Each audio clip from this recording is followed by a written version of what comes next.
This week, the drivers of the NASCAR Xfinity Series hit the track in Kentucky for the VisitMyrtleBeach.com 300.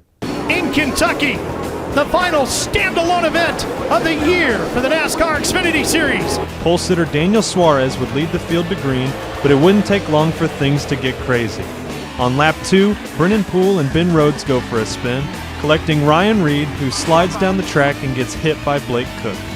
On the restart, Brian Scott is your leader and he keeps his spot at the front of the pack.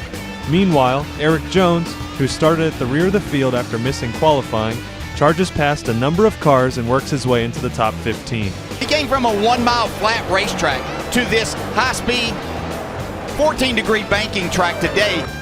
Lap 55, Ryan Blaney makes a pass for the lead and takes P1 away from Ty Dillon.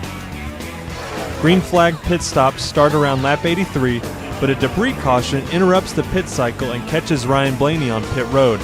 He loses the lead, and Eric Jones, who had just pitted, narrowly avoids going a lap down as he is able to cross the start-finish line before the caution light comes on.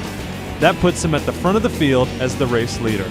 Shortly after the restart, Brennan Poole goes for spin number 2, and Harrison Rhodes slides directly into his door panel, leaving enough fluid and debris to merit a red flag on lap 100. Ben Rhodes brings out caution number 8 on lap 166 as he slides along the wall. Under the caution, Daniel Suarez has to take his car behind pit road with transmission issues. Obviously, this is going to end any chance of victory here tonight. With 13 to go, Brian Scott and Cale Conley slide into Ryan Truex, who goes into the wall and comes down into Ross Chastain. But the cautions weren't over as a Jeremy Clements spin sets up a green-white checkered finish. Ryan Blaney gets the jump and goes on to win his 4th career Xfinity Series race.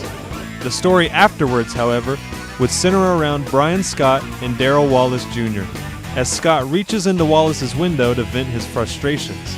The two would then have to be separated as they exchange words over contact during one of the late restarts.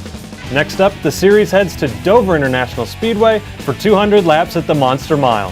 For NASCAR, I'm Justin Beatty.